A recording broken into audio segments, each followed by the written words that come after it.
বাস্তু সম্পর্কে কিছু কথা। বাড়ির মূল প্রবেশদ্বার উত্তর পূর্ব বা উত্তর পূর্ব দিকে হওয়া উচিত।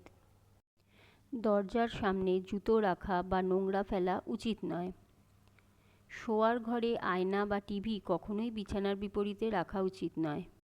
বাড়ির উত্তর পূর্ব দিক সবসময় পরিষ্কার পরিচ্ছন্ন রাখুন। পূজা বা প্রার্থনার সময় আপনার মুখ সর্বদা পূর্ব বা উত্তর দিকে যেন থাকে।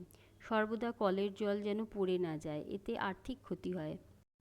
বাড়িতে কখনোই ক্যাকটাস বা কাঁটা জাতীয় গাছ রাখবেন না।